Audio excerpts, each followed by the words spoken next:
Hello everyone, this is Sakshi Vishnoi and welcome to Mind Brains. एक ऐसा channel जहां पर आपको मिलते हैं 4 to 12 क्लास तक के सारे सब्जेक्ट्स के वीडियोस बिल्कुल free of cost. So students, अब हम क्या पढ़ने वाले हैं? अब हम पढ़ेंगे अपने नेशनल इनकम का सेकेंड वाला मेथड, जो कि हमारा इनकम मेथड। ओके, इसके पहले वाले लेक्चर में हमने पढ़ा था कि वैल्यू एडेड मेथड क्या होता है। ठीक, आई होप कि वैल्यू एडेड मेथड आप सभी लोगों को अच्छे से क्लियर होगा, उसका पर्टिकुलर जो फॉर्मूला था वो क्लियर होगा और जो उसके हमारे प्रिकॉशंस थे वो भी अच्छे से क्लियर होंगे। ठीक, अब हम देखते हैं हमारा सेकेंड वाला method, that is income method. Income method name से क्या समझ में आ रहा है कि जहां पर हम इनकम के थ्रू कैलकुलेशन करने वाले हैं, राइट? तो बिल्कुल सही, ये नेशनल इनकम मतलब कि इस पर्टिकुलर मेथड से जो हमारी नेशनल इनकम होती है उसमें हम income, that is factor income, transfer income नहीं, सिर्फ फैक्टर इनकम्स के बेसिस पर हमारी जो नेशनल इनकम होती है उसका कंप्यूटेशन होता है। ओके, हम उसे कंप्यूट करते हैं फैक्टर इनकम के बेसिस पर। यहाँ पर प्रोडक्टिव इनकम्स ही लेंगे हम, यहाँ पर ट्रांसफर इनकम्स नहीं लेंगे।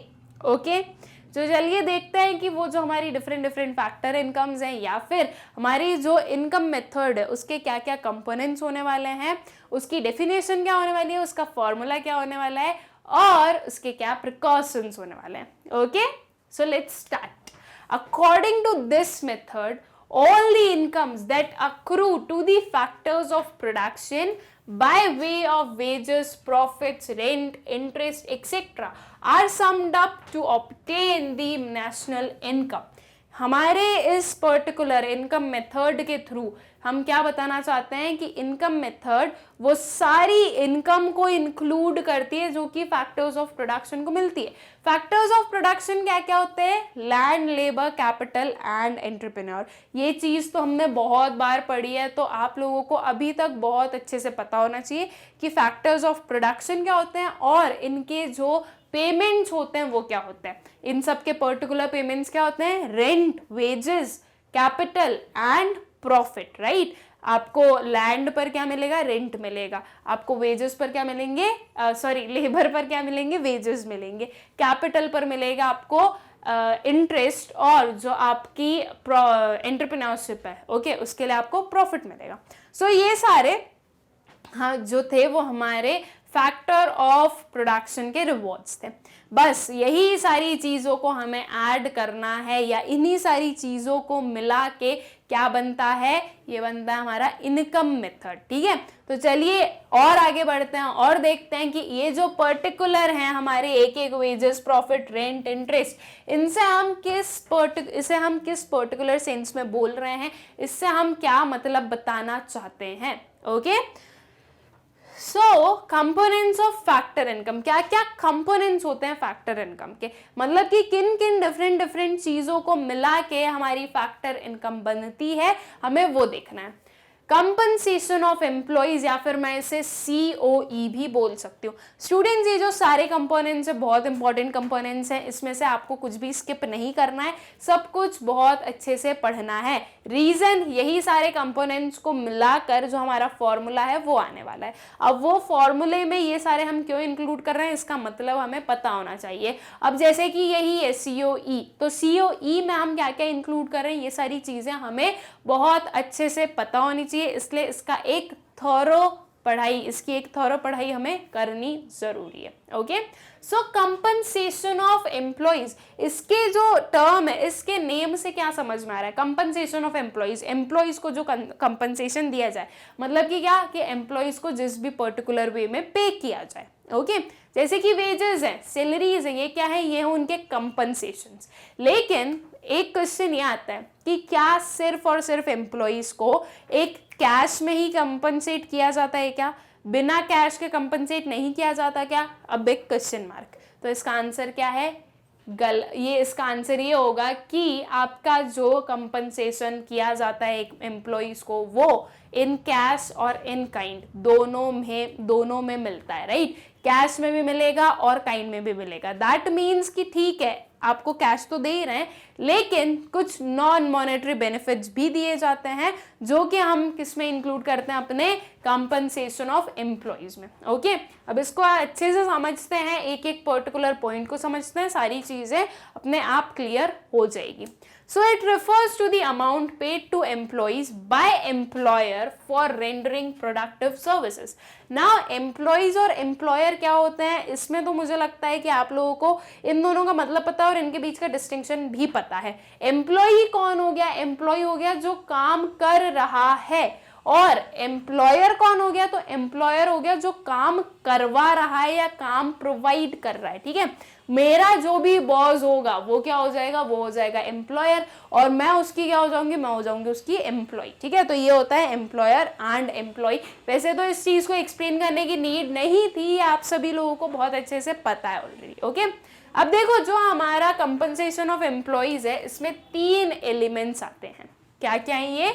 Wages and salaries in cash, wages and salaries in kind, and employers contribution to social security scheme. Okay, so ये 3 एलिमेंट्स आते हैं। इन तीनों एलिमेंट्स में क्या क्या है वो हम देख लेते हैं, एक बार समझ लेते हैं, और हमें इन सब को किस में ऐड करना है? अपने कंपनसेशन ऑफ एम्प्लॉइज में ऐड करना है।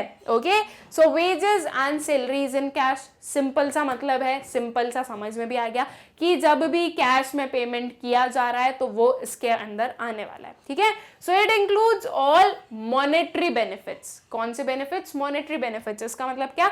जो कि मनी से रिलेटेड होते हैं। Okay, so it includes all monetary benefits like wages, salaries, bonus, dearness allowances, commissions, etc. ये सारे जिसमें कहीं ना कहीं मनी इन्वॉल्व हो तो वो आ जाएंगे हमारे wages and salaries in cash में। ओके, फिर आता है wages and salaries in kind। अब इन काइंड का मतलब क्या हो गया? यहाँ पे मॉनेटरी बेनिफिट आया था, इन काइंड में क्या आएगा? Non monetary benefit. Okay, so it includes all non monetary benefits. अब ये नॉन मॉनेटरी बेनिफिट्स कौन कौन से हैं? Like rent free home, free car, free medical and education facilities etcetera. अब देखो, रेंट फ्री होम दे दिया, क्या यहाँ पर कोई भी मनी दिया जा रहा है क्या? कि ऐसा थोड़ी ना बोला किसी भी एक एम्प्लॉयर ने कि हम आपको मनी प्रोवाइड कर रहे हैं, आप खुद एक घर ले लो, उसका रेंट पे कर देना। अगर ऐसा होता तो हम बोलते कि ये मॉनेटरी बेनिफिट है। लेकिन एक क्या किया, एक एम्प्लॉयर ने एक होम दे दिया, उसमें बोला कि आप आराम से रह सकते हो जो भी उनके एम्प्लॉइज हैं, बिना कुछ भी पे किए। तो वो हो गया एक क्या, कंपनसेट कर रहे हैं हम किसी भी एक एम्प्लॉय को जिसमें कि मनी इन्वॉल्व नहीं है। ठीक है, फ्री कार समझ में आई क्या? सिंपल सा मतलब है इसका कि फ्री में कोई कार दे दी भाई। ठीक है, free medical and education facilities etcetera. तो यहाँ पर देखिए, यहाँ पर कहीं पर भी मनी इन्वॉल्व नहीं है, है ना। जो हमारे एम्प्लॉयर्स हैं वो एम्प्लॉय को किसी भी काइंड का मनी नहीं दे रहे हैं, ये सिर्फ और सिर्फ जो दूसरी जितनी भी फैसिलिटीज है वो दे रहे हैं। तो ये इनकी भी हमें क्या इंक्लूड करनी होती है? Imputed value. अब इम्प्यूटेड वैल्यू क्या होती है? इस टर्म को मैंने आप लोगों को समझाया था अपने लास्ट वाले लेक्चर में, मतलब कि जब हमने वैल्यू एडेड मेथड पढ़ा था तब। इम्प्यूटेड वैल्यू वो वैल्यू होती है जो कि हमें पे करनी पड़ती। ठीक है, जैसे कि रेंट फ्री होम, अगर ये रेंट फ्री नहीं होता तो इस पर कितना रेंट मिलता, वो हो गई उसकी इम्प्यूटेड वैल्यू। अगर वो एक पर्टिकुलर कार हम फ्री में नहीं देते तो उसको कोई भी अगर परचेस करता तो हमें कितना अमाउंट मिलता, वो हो गई उसकी इम्प्यूटेड वैल्यू। तो इम्प्यूटेड वैल्यू ऐसी वैल्यू होती है जो कि कोई पे नहीं कर रहा है, लेकिन फिर भी उस पर्टिकुलर को अगर हम उस पर्टिकुलर पे अगर हम कोई भी चार्जेस लगाते तो ये पर्टिकुलर वैल्यू हमारी निकलती। ठीक है, उसे हम बोलते हैं इम्प्यूटेड वैल्यू। अब देखो, ये जो rent free home, free car, free medical education facilities दी, इनमें कहीं से कहीं तक मनी तो इन्वॉल्व है नहीं, लेकिन अगर ये जो होम दिया है ये आपके एम्प्लॉइज को नहीं देके और किसी को अगर कोई भी एक एम्प्लॉयर देता तो ऑब्वियसली उसे उस पर रेंट मिलता, तो कुछ ना कुछ वैल्यू तो है ही है उस चीज की, राइट। तो हमें इम्प्यूटेड वैल्यू को इंक्लूड करना होता है अपने नेशनल इनकम की कैलकुलेशन में। Okay, so an imputed value of these benefits should be included in national income. ठीक है, नेशनल इनकम में हमें इनकी इम्प्यूटेड वैल्यू को इंक्लूड करना जरूरी है। इम्प्यूटेड वैल्यू स्टूडेंट्स आप लोग देखोगे कि आपके नेशनल इनकम में हर एक जगह पे इंक्लूड की जाती है। ओके, तो इस चीज को अच्छे से बैठा ही लो अपने माइंड में कि इम्प्यूटेड वैल्यू तो हमें ऐड करना ही है, इंक्लूड करना ही है उसे। ठीक है, फिर आता है एक और कंपोनेंट, हम एक और एलिमेंट हमारे इसी का, कंपनसेशन ऑफ एम्प्लॉइज का। क्या है? Employers contribution to social security scheme. अब सोशल सिक्योरिटी स्कीम क्या होती है? तो देखो, सोशल सिक्योरिटी स्कीम कुछ ऐसी स्कीम्स जो कि किसी भी एक एम्प्लॉय के वेलफेयर के लिए एप्लीकेबल हो, जैसे कि कुछ पेंशन स्कीम्स हैं, ग्रेट्युटी स्कीम्स हैं। तो ये सारी, ये कहीं ना कहीं एक पर्टिकुलर जो हमारा एम्प्लॉय होता है उसे हेल्प करती है, राइट, उसके बेनिफिट के लिए होती है। प्रोविडेंट फंड्स हो गए, ये सारे उनके एक एम्प्लॉय की बेनिफिट के लिए होते हैं। तो ये सारी जो भी हमारी सोशल सिक्योरिटी स्कीम्स होती है, इसमें भी जो एक एम्प्लॉयर का कंट्रीब्यूशन होता है वो हम इंक्लूड करते हैं। अब एम्प्लॉयर का कंट्रीब्यूशन कैसे कि प्रोविडेंट फंड में अगर किसी एम्प्लॉयर ने कंट्रीब्यूट किया है तो वो वैल्यू को हम कहाँ इंक्लूड करेंगे? अपने नेशनल इनकम में। ओके, ऐसे ही दूसरे भी जो भी हमारी सोशल सिक्योरिटी स्कीम्स होगी, जो भी एक काइंड ऑफ वेलफेयर स्कीम्स हैं, वो सारी उनकी सबकी वैल्यू जो है वो हम अपनी नेशनल इनकम में क्या करते हैं? इंक्लूड करते हैं। Okay, so it includes contributions made by employer for social security of employees. Okay, so ये है हमारा compensation of employees. Compensation of employees से आई होप सो कि आप लोगों को मतलब समझ में आ गया, और ये जो इसके तीनों एलिमेंट्स थे वो भी अच्छे से समझ में आ गए होंगे। ठीक, फिर चलते हैं हमारे नेक्स्ट कंपोनेंट पे, that is rent and royalty. अब रेंट और रॉयल्टी क्या होता है? रेंट आप सभी को पता है क्या होता है? किराया, राइट, हिंदी में बोलूं तो क्या हो गया? किराया। सो रेंट वो पार्ट है of national income which arises from ownership of land and building। ये रेंट जो आपकी एक पर्टिकुलर इनकम है, ओके, वो कहाँ से अराइज हो रही है? मेरे पास कोई लैंड है, मैंने वो रेंट पर दे दिया, तो मुझे इनकम कहाँ से मिली?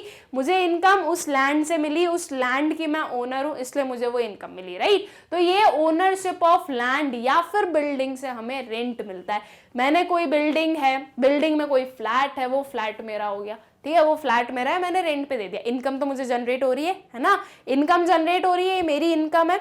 इसके पहले जो हमने देखा था कंपनसेशन ऑफ एम्प्लॉइज, उसमें एम्प्लॉइज की वो इनकम थी, तो इसलिए हमने उसे इंक्लूड किया। अब यहाँ पर देखो, रेंट में मेरी इनकम मिल रही है मुझे, तो वो इनकम क्या हो गई? वो मेरी वो जो पर्टिकुलर रेंट मुझे दिया जा रहा है वो क्या हो गया? वो हो गया मेरा इनकम। तो हम इसे रेंट को इंक्लूड करते हैं अपने नेशनल इनकम की अकाउंटिंग में। Okay, it includes both actual as well as imputed rent. देखो, अब यहाँ पर दोनों रेंट को हमें इंक्लूड करना है, एक्चुअल रेंट को भी और इम्प्यूटेड रेंट को भी। एक्चुअल रेंट क्या हो गया कि मैंने सही में कोई भी एक पर्टिकुलर प्रॉपर्टी को किस पे? रेंट पे दिया है, तो मुझे एक्चुअल में इनकम अर्न हो रही है, तो वो हो जाएगा मेरा एक्चुअल रेंट। इम्प्यूटेड रेंट क्या हो जाएगा कि अगर मैं जो भी एक पर्टिकुलर लैंड हो या कोई भी प्रॉपर्टी हो जो कि मेरी हो और मैंने उसे रेंट पर नहीं दिया है, मैं खुद उस पर काम कर रही हूँ, लेकिन अगर मैं रेंट पर देती तो कितना मुझे वैल्यू मिलती? वो हो गई इम्प्यूटेड वैल्यू। मतलब कि जो एक वैल्यू मिलनी चाहिए थी वो हो गई इम्प्यूटेड वैल्यू। ठीक है, तो हम एक्चुअल वैल्यू को भी इंक्लूड करेंगे और इम्प्यूटेड वैल्यू को भी इंक्लूड करते हैं अपने नेशनल इनकम को मेजर करने के लिए। ओके, मैंने अभी आपको थोड़ी देर पहले ही बोला कि इम्प्यूटेड वैल्यू जो होती है वो हम हर एक जगह पर अपनी नेशनल इनकम में इंक्लूड करते ही करते हैं, तो उस चीज को बिल्कुल अच्छे से अपने माइंड में बिठा लो। Okay, imputed rent of a owner occupied houses is calculated on the basis of market rental value of house। अब जो imputed value उसे हम estimate कैसे करते हैं? तो सिंपल सी चीज है कि मार्केट में जो भी एक वैल्यू चल रही है उसके अकॉर्डिंग एस्टिमेट करते हैं। ठीक है, अगर मैं बोल रही हूँ कि मैं जिस घर में रह रही हूँ वो 5000 रुपीज का वर्दी है, अगर मैं उसे रेंट पर दूं, तो मैंने किसके बेसिस पर बोला? मैंने पूरी अपने मार्केट की कंडीशंस देखी, उसकी लोकेशन देखी, किस पर्टिकुलर क्या मेरे आसपास की जो भी पर्टिकुलर लैंड या बिल्डिंग्स होंगी उनके क्या रेंट्स है वो देखे, क्या ट्रेंड चल रहा है, तो उसके बाद में मैंने बोला कि 5000 रुपीज़। तो ये जो है पूरी एक मार्केट वैल्यू पर बेस्ड हमारा क्या आया है, रेंट आया है, राइट। तो जो इम्प्यूटेड रेंट होता है उसे हम किसके बेसिस पर कैलकुलेट करते हैं, एस्टिमेट करते हैं, मार्केट वैल्यू के बेसिस पर। ओके, सो आई होप कि रेंट वाला जो कंसेप्ट है वो तो आप लोगों को अच्छे से क्लियर होगा। अब एक और आता है रॉयल्टी। ये क्या होता है? तो देखो ये सिंपल सा एक काइंड ऑफ मैं बोलूं तो जो एक पर्टिकुलर, मान लीजिए कंपनी के पास में कोई भी राइट्स है, तो वो मतलब पेटेंट राइट्स हैं या कुछ कॉपी राइट्स हैं या ऐसे राइट्स हैं, लाइसेंस है किसी चीज़ का जो कि दूसरी कंपनीज के पास में नहीं है। अब अगर वही पर्टिकुलर प्रोडक्ट या वही पर्टिकुलर लाइसेंस किसी भी पर्टिकुलर कंपनी को चाहिए तो क्या करेगी, वो जो दूसरी कंपनीज है वो कंपनी ए जिसके पास में लाइसेंस है उससे वो रेंट, वो जो रॉयल्टी है वो खरीदेगी कैसे, या तो वो रेंट पे लेगी या खरीदेगी, जो भी है, तो ठीक है। तो वो उसे यूज करने की परमिशन देगा और साथ में क्या चार्ज करेगा, अमाउंट चार्ज करेगा कि नहीं आप मुझे इसके लिए क्या करने वाले हो, पे करने वाले हो, अगर मैं आपको कोई भी अपना राइट दे रहा हूं तो। ओके, सो ये जो है रॉयल्टी, ये हमें बताता है कि भाई आपने अगर किसी भी एक पर्टिकुलर चीज को ग्रांट किया है या लीज किया है तो आप कितना अमाउंट चार्ज कर रहे हो या क्या उसकी मार्केट वैल्यू चल रही है, जो चार्जिंग वाला रहता है कि कितना चार्ज करना है, वो जो वैल्यू है वो हम इंक्लूड करते हैं अपने नेशनल इनकम में। ठीक है, वो देखो कहीं ना कहीं जो भी एक पर्सन ग्रांट कर रहा है उसे, उसकी तो इनकम हुई, इसलिए हम उसे इंक्लूड करेंगे। Okay, royalty refers to income received for granting or leasing right to use intellectual property or physical asset। ठीक है, अब देखो अगर मैं इसका एक एग्जांपल लूँ, मान लो कोई फैशन डिजाइनर है, अच्छे से कोई भी फैशन डिजाइनर का नाम ले लो, जैसे कि कैल्विन एंड क्लेन। ठीक है, तो ये एक फैशन डिजाइनर, इन्होंने क्या किया, इन्होंने अपना नेम यूज करने के लिए किसी से बॉन्ड साइन कर लिया। ओके, अब कोई भी एक जीन्स का मैन्युफैक्चरर है, उसने क्या किया, उसने इस पर्टिकुलर हमारी जो फर्म थी सीएन के, उनके पास गए, उनसे ये पर्टिकुलर क्या कॉन्ट्रैक्ट साइन करवाए कि अच्छा ठीक है हम आपका नेम यूज कर सकते हैं अपनी जीन्स पे। ठीक है, तो ये कब माने हमारे सीएन के कि ठीक है आप हमें पे करेंगे हमारा नाम यूज करने के लिए। तो ये एक काइंड ऑफ क्या हुआ कि उन्होंने ग्रांट लीज किया। ओके, कि ठीक है आप हमारा नाम यूज करो, we don't have any issue, बस आप हमें क्या करोगे, पे करोगे। ये जो उनकी रॉयल्टी थी उसे यूज करने के लिए उन्हें इनकम मिली। ठीक है, तो आई होप कि आप लोगों को रॉयल्टी भी समझ में आ गई होगी कि क्या होती है। सो ये हो गया हमारा next component, that is rent and royalty. फिर आता है हमारा नेक्स्ट कंपोनेंट, इंटरेस्ट। इंटरेस्ट क्या होता है, इसे भी अगर मैं हिंदी में कन्वर्ट कर दूं तो क्या बोलते हैं इसे हम, ब्याज, राइट। अगर आपको किसी ने भी लोन दिया है या आपने किसी को भी लोन दिया है तो उसके रिटर्न में क्या मिलता है, इंटरेस्ट मिलता है, राइट। अगर हम बैंक से बोरो करते हैं तो हमें इंटरेस्ट पे करना पड़ता है। अगर बैंक हमारे डिपॉजिट रखती है तो बैंक हमें क्या करती है, इंटरेस्ट पे करती है ना। तो वही सेम चीज है इंटरेस्ट में। Okay, so interest refers to amount received for lending funds to a production unit. It includes interest on loans taken for productive services only. अब देखो जब हम नेशनल इनकम की अकाउंटिंग कर रहे हैं, नेशनल इनकम को मेजर कर रहे हैं, तो हम जो इंटरेस्ट को इंक्लूड करने वाले वो कौन सा होगा, वो इंटरेस्ट सिर्फ और सिर्फ हमारी प्रोडक्टिव सर्विसेज से रिलेटेड होना चाहिए। कि कोई भी प्रोडक्शन यूनिट के लिए या कोई भी प्रोडक्टिव सर्विसेज के लिए जो है लोन लिया गया था और उस पर अब इंटरेस्ट पे किया जा रहा है। ओके, नॉन प्रोडक्टिव सर्विसेज को हम इंक्लूड नहीं करेंगे, ये चीज हमेशा अच्छे से याद रखना। बिकॉज देखो स्टार्टिंग में ही हमने देखा था कि फैक्टर इनकम के कंपोनेंट्स देख रहे हैं, तो प्रोडक्टिव सर्विसेज जो है वो फैक्टर इनकम से ही आएगी। ठीक है, सो यहाँ पर कोई भी ट्रांसफर पेमेंट नहीं लेना है, यहाँ पर सिर्फ और सिर्फ हम वो लोन का अमाउंट लेंगे जो कि प्रोडक्टिव सर्विसेज से रिलेटेड हो।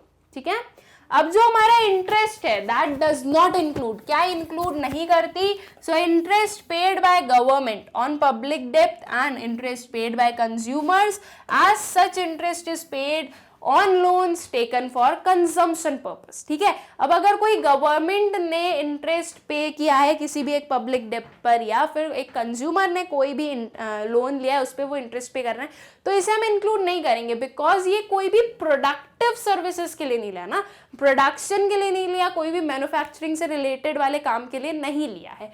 तो हमारा जो नेशनल इनकम होता है उसमें हम सिर्फ और सिर्फ प्रोडक्शन से रिलेटेड अगर कुछ है तो उसी में इंक्लूड करेंगे अपने इंटरेस्ट को। अदरवाइज और कहीं से इंटरेस्ट मिल रहा है तो उस पर्टिकुलर चीज को हम इंक्लूड नहीं करते हैं अपनी कैलकुलेशन में। Okay, interest paid by one firm to another firm, ये भी हम इंक्लूड नहीं करते हैं। ओके, सो इंटरेस्ट एक इजी सा टॉपिक था एंड आई होप कि आप लोगों को इजीली समझ में भी आ गया होगा। फिर आता है प्रॉफिट। प्रॉफिट क्या होता है? मुनाफा, है ना, कि देखो हमने किसी भी पर्टिकुलर चीज में कुछ भी प्रोडक्शन किया है तो हमारी जो एक्सपेंडिचर्स लगे उससे ज्यादा अगर हमारी इनकम हुई है तो हम उसे प्रॉफिट बोलते हैं, है ना। तो आप प्रॉफिट को हम इंक्लूड करते हैं अपने फैक्टर इनकम का एक कंपोनेंट मानते हैं और इंक्लूड करते हैं नेशनल इनकम में। ठीक है, बिल्कुल करेंगे, क्यों नहीं करेंगे। ओके, नहीं करने का कोई रीजन ही नहीं है, इसलिए हम करते ही हैं। अब क्यों करते हैं? सिंपल सी चीज है, जो आपका प्रॉफिट है वो जो फैक्टर पेमेंट्स हैं या आई मीन टू से कुछ फैक्टर सर्विसेज के थ्रू ही मिलेगा, इसलिए हम प्रॉफिट को इंक्लूड करते ही करते हैं। Okay, so profit is the reward to the entrepreneur for his contribution to production of goods and services. ठीक है, एक एंटरप्रेन्योर ने कंट्रीब्यूट किया कि वो गुड्स एंड सर्विसेज का प्रोडक्शन कर रहा है तो उसके लिए उसे प्रॉफिट मिला। Okay, it is the residual income. Residual का इनकम क्या है? रेसिडुअल इनकम का मतलब क्या होता है? बची हुई इनकम, जो बाद में बच गई उसे हम रेसिडुअल इनकम बोलते हैं। So it is the residual income which an entrepreneur earns after paying all the other factors of production। ठीक है, वही चीज जो मैंने अभी आप लोगों को बोली कि सारे एक्सपेंसेस हो गए, उसके बाद में जो पर्टिकुलर इनकम है वो अगर हमारी ज्यादा हो गई तो हम उसे क्या बोलते हैं? हम उसे बोलते हैं प्रॉफिट। मतलब कि हमारी जितनी भी इनकम हुई थी उस इनकम में से जितने भी एक्सपेंसेस थे वो सारे हमने इनकर कर लिए, सारे एक्सपेंसेस सारे जिसको पैसे देने थे दे दिए, उसके बाद में जो हमारी इनकम बची वो क्या हो गई? वो हो गई हमारी profit. Okay, so the profit earned by an enterprise is used for 3 purposes. ये जो प्रॉफिट अर्न किया जाता है, मतलब कि जब आपकी इनकम ज्यादा हुई, आपके एक्सपेंसेस कम हुए, ये जो प्रॉफिट अर्न किया जाता है ये 3 वेज में यूज किया जाता है। कहाँ कहाँ पर?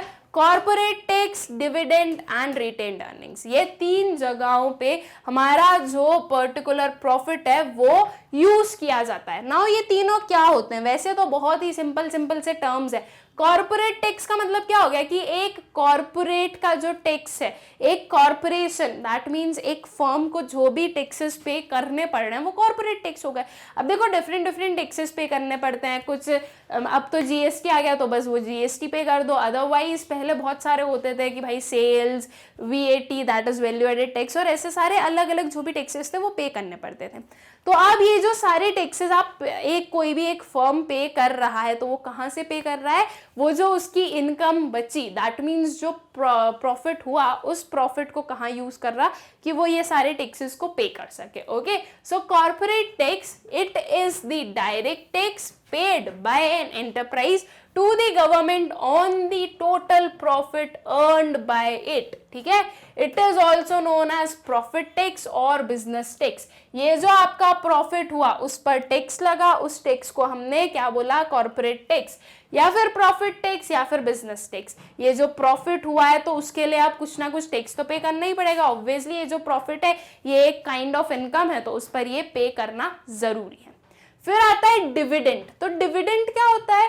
डिविडेंड आप लोगों ने नेम सुना होगा ना आपके अकाउंट्स में, राइट? अकाउंट्स में ये नेम सुना होगा, शेयर्स वगैरह जब पढ़े थे कि डिविडेंड होता है। डिविडेंड किसे पे करते हैं? डिविडेंड हम पे करते हैं शेयर होल्डर्स को, राइट? तो जो प्रॉफिट बचता है उसी में से तो डिविडेंड दिया जाता है शेयर होल्डर्स को। ये सारे कंसेप्ट आप लोगों ने आपकी 11th क्लास में बहुत अच्छे से पढ़े होंगे कि जो अमाउंट बच रहा है उसी में से उसी का जो पार्ट है वो शेयर होल्डर्स को दिया जाता है। सो डिविडेंड्स जो पे करते हैं हम, वो किसके थ्रू हम पे करते हैं? वो प्रॉफिट्स के थ्रू करते हैं। Okay, so it refers to that part of profit profit which is paid to the shareholders in the ratio of their shareholding. It is also known as distributed profits. Okay ये से जो dividend है इसका other name क्या हो जाता है, distributed profits. फिर आती है रिटेन्ड अर्निंग्स. रिटेन्ड अर्निंग्स का मतलब क्या होता है, रिटेन्ड अर्निंग्स का मतलब वो होता है कि आपने कोई भी इनकम को या कोई भी अमाउंट ऑफ मनी को थोड़ा अलग साइड में रख के रखा है ताकि अगर कुछ भी अनफोर्सीन कंटिजेंसीज हो जाए, दैट इज अनफोर्सीन कोई भी प्रॉब्लम आ जाए तो उसमें उसे आप टैकल कर सको इजीली, या फिर कोई डिफरेंट रिजर्व्स बना के रखे हैं ताकि इन फ्यूचर के जो भी लॉसेस होंगे वो अपने स्टेबल रहें. ओके तो उसे हम बोलते हैं रिटेन्ड अर्निंग्स. तो रिटेन्ड अर्निंग्स जो है वो हमारी प्रॉफिट से ही की जाती है. Okay so it refers to that part of profit which is kept as reserve to meet unexpected contingencies or for business expansion.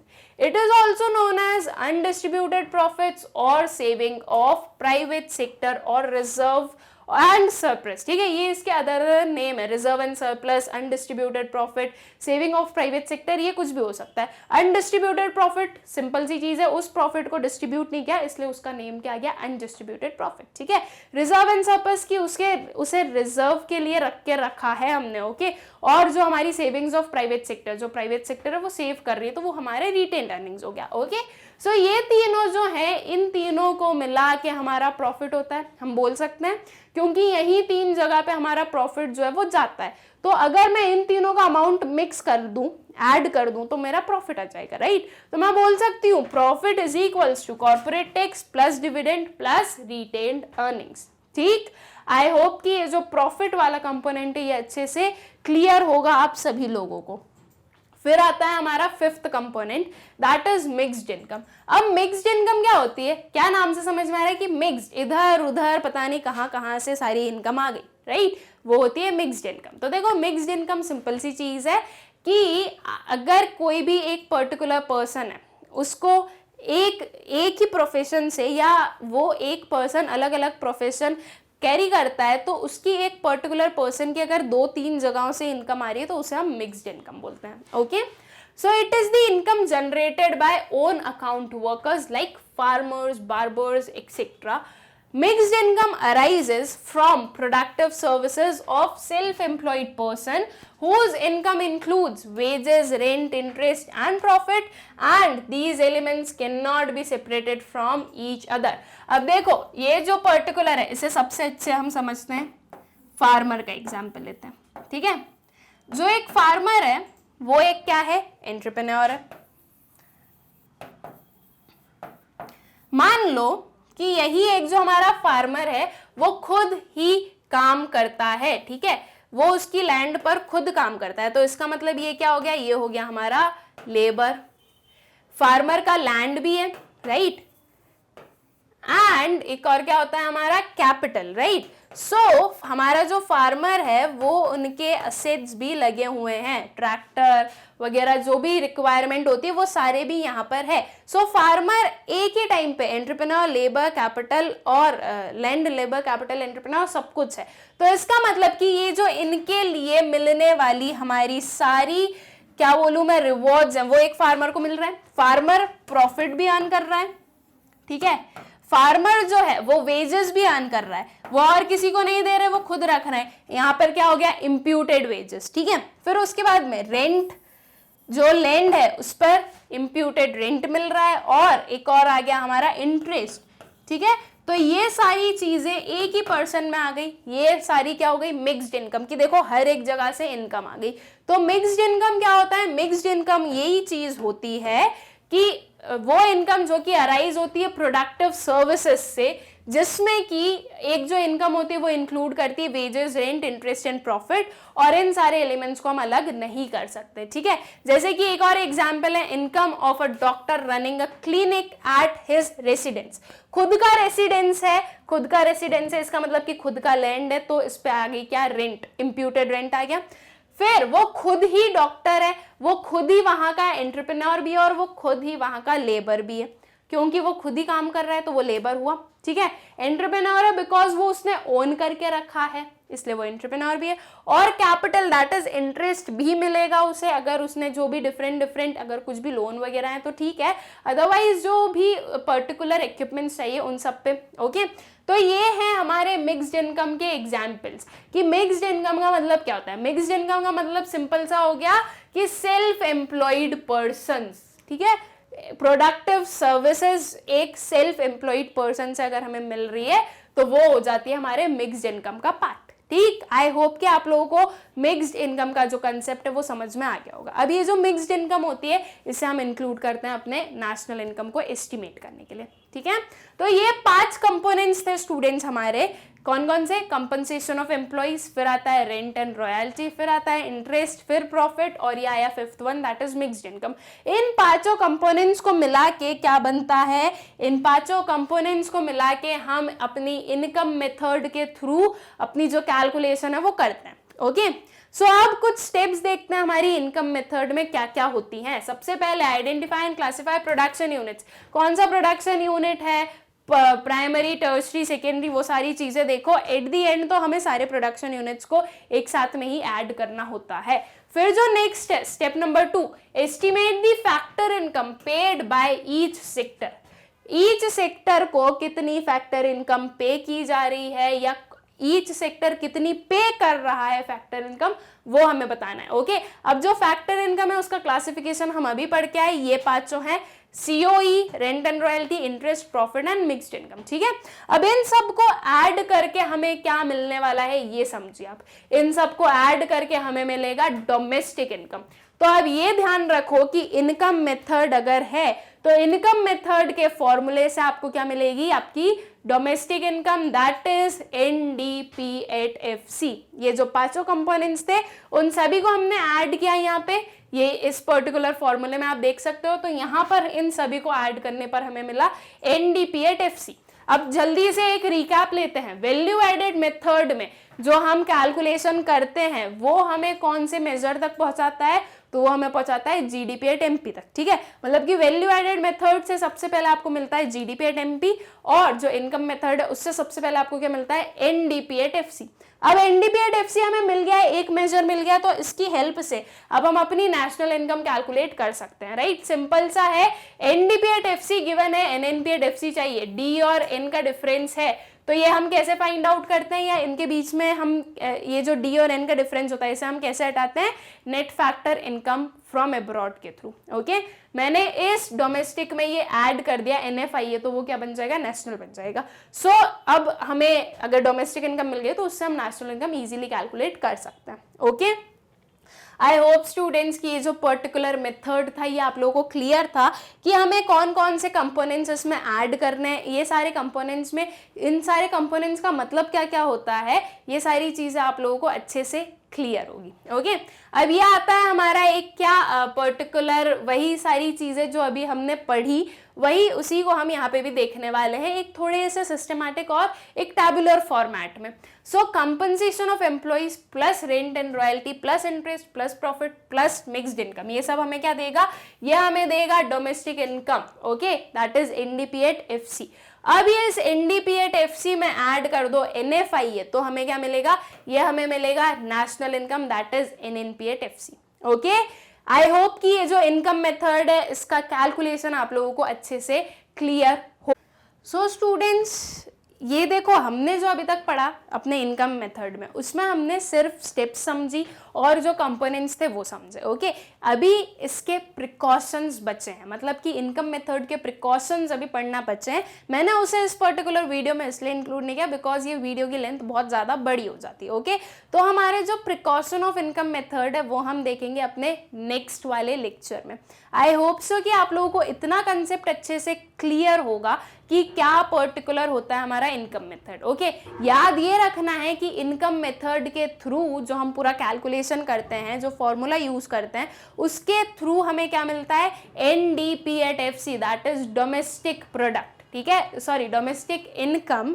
और जो हमारा कौन सा था वैल्यू एडेड मेथड, उससे हमें क्या मिलता है, उससे हमें मिलता है GDP@MP, ओके अभी हमारा एक और पर्टिकुलर जो मेथड है वो बचा है, दैट इज एक्सपेंडिचर मेथड, वो हम करेंगे, लेकिन पहले हम हमारे इनकम मेथड के प्रिकॉशंस को पढ़ेंगे। Okay, thank you.